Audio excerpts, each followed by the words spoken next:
All right, so can you see here, there are blue arrows going up and down, and then you have the green arrows and the red arrows. All right, so the X, Y, and Z. All right, and the Z is the one that goes up and down. So if I click on this one, if I move it up and down, you can see I'm moving it up and down.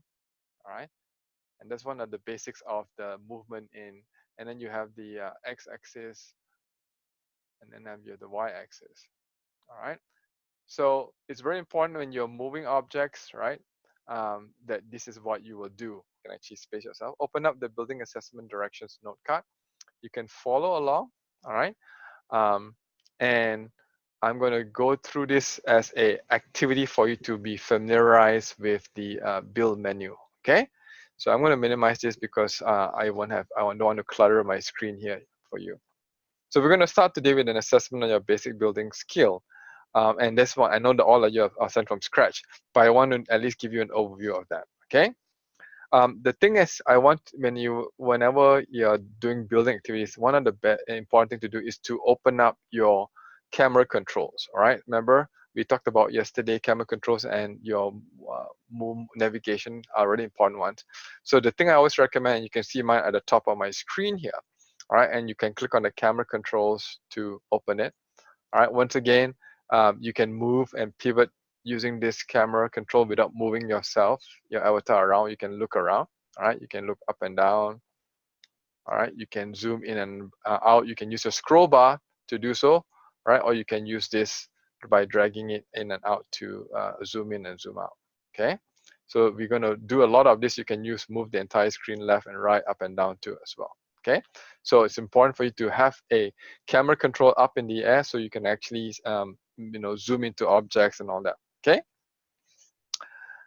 Okay, all right, so let's get started. Now, what I want to do is open your build menu. And the way you can do that is go up to the drop-down menu under build, right, and click on build. Right, it'll open up your build menu here. All right, and now if you move your cursor around, you can see it's changed into like a wand. All right, so what it is we want you to rest a cube. All right, and so the first thing on your screen here, you can see there are different object size. So this is the basic about building. All right, all objects in Second Life start from this basic objects we call prim or primitives. All right, so there's cube, there's spheres, there's a pyramid, and so on and so forth. All right, so these are basic building blocks. They're called primitives or prims. All right, and that's how you start building objects. So the one that's default to always a cube. So if you have that build already open and your magic wand is there, now just click it on the floor anywhere in front of you, and you will see it will rest a block. All right, if you don't see it because it was under in the floor, right, make sure you can move the arrows up and down. Remember I showed you earlier, you can move up and down, left and right, forward and backwards kind of stuff. All right, so make sure you play around with your cube that you have just rest. All right, move it around. Let me see your cubes going up and down at least. All right, good. All right, so that's the first part. All right, we want to actually be able to rest it. And then one important thing is if you look at the menu here, right, any object that you rest is just a basic cube here, all right? And so what I want to do is you need to name it so you know what it is. So in this case, under the general tab, the first tab is general. So name it, whatever your name is. I'm going to call myself here is Peter's Cube. Okay. And then the next thing is we want to color it. You can color it. So if you go, there are different tabs over the top here. And if you click on the texture tab, right, now we can color it. All right. And then you can make your cube red color, for example. All right. So here we can click on the color. You can choose any color. I'm going to choose I guess this is a bright pinkish looking stuff. And then click on full bright. That's important because full bright, under the normal light, midday, you don't see a difference. But if you want it to be seen like in lower light, you should always click on full bright. Okay. All right. So now we want to see. You can close that texture tab once you have clicked OK on that. All right. Now we want to see if how we can enlarge the cubes and all that. Okay. So now make sure you click on the stretch. All right. Radio button at the top here. The stretch area button can also be activated by doing a Control Shift.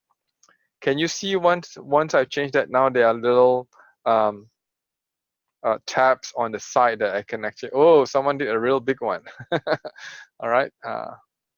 Okay, I got to move mine around because it's getting a little closer to mine. Yeah.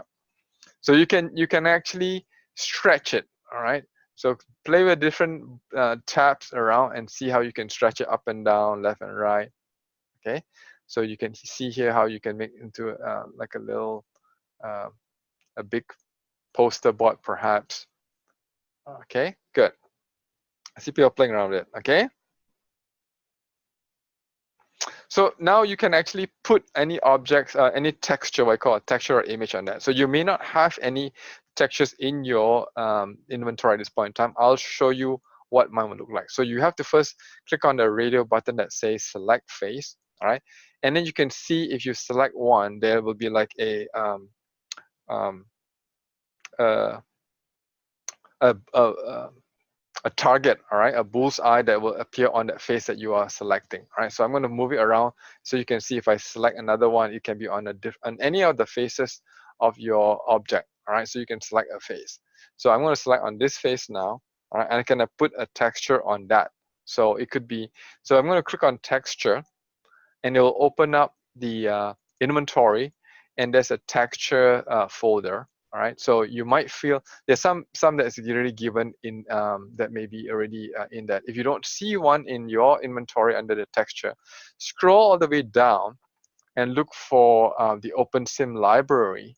All right, and under the OpenSim library, you may have some texture library that are provided with there. Okay, so you can look at some of those textures that are basically just images that have been uploaded into the texture library.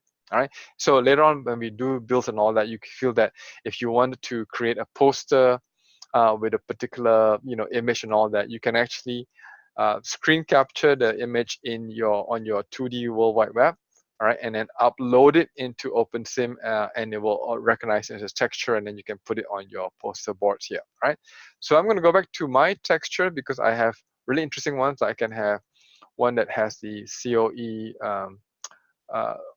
logo, which is vertical centered. And then I'm going to say, okay.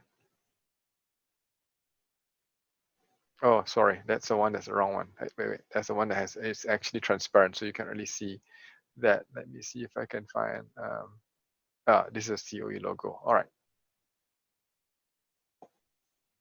Okay, so now you can see I put a actual image on that, or what we call a texture in on mine.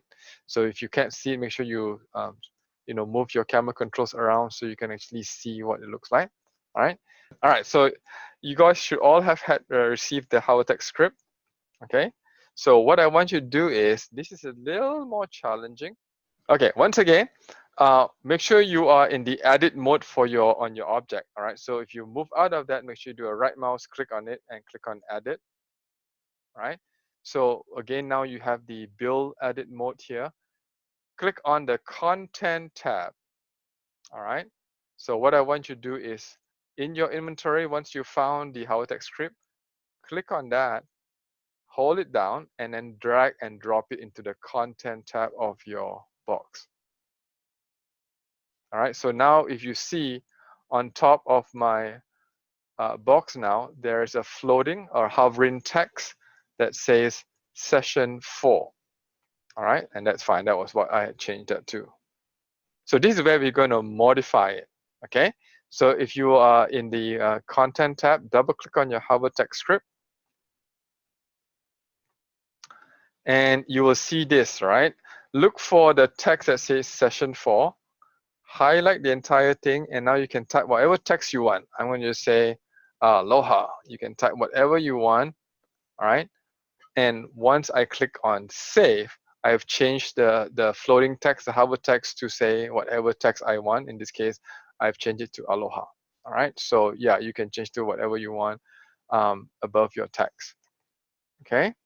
Now we're going to change, you can also go to object and change the size setting, all right? So instead of using the the tabs just now to you know, enlarge or make it smaller. You can also use the more fine tuning under the object tab. All right. So for example, here under the object tab, I actually want to change the size setting, the X, Y, and Z. Okay, so again, here you have to look at the size, not the position. All right, the earlier the X, Y, Z that I said earlier was for the moving the position of the object.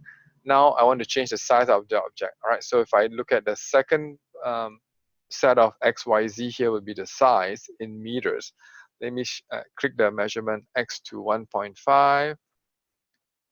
and then y to 1.5 and z to 1 and see how it looks like. Okay, 1.5 and then z to 1. So now you may see that, oh, unfortunately this one is probably in the ground now, so I'm going to move it a little bit more so you can see the position of it. Right, so you can change the size that way too. Okay, so that's another way of changing the size of your object. Now I want you to try this. All right, so why don't you all, let me close this up and move this a little bit. My windows are all getting all clogged up now.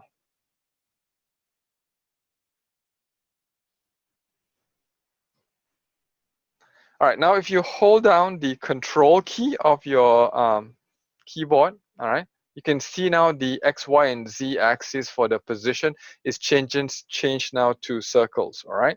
So this is to rotate, right? So I can also rotate. Let me move it up a little bit higher so you can see when I rotate. Holding down the control key, I can rotate it on the one way versus the this way, all right? So you can change the rotation according to whatever way you want using this. So it's very important when you're changing things like that, when you want to actually rotate it around.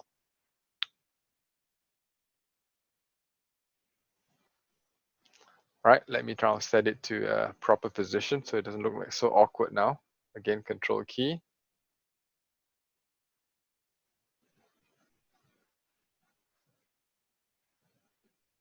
fact, I'm going to make it a little smaller because it's just kind of big now. All right, okay. So next thing I want to do now is to duplicate. All right, you can copy or prims. All right, you can make a copy of that. And the way you do is to, again, make sure you are right click in the edit mode of the cube. Now, while holding on the shift key, I'm going to click on the blue arrow, right, the Z axis, and you can see now I will have an exact copy of my cube rising up. All right, holding down the shift key, drag the blue Z axis up in the air. Now you should have 2 copies of your cube. All right, now let's try, we make 4 copies of that. All right, so in order to do that, all right, I'm going to right click on one cube and then hold down the shift key and click on the other cube. So you can see both cubes are now already highlighted in yellow.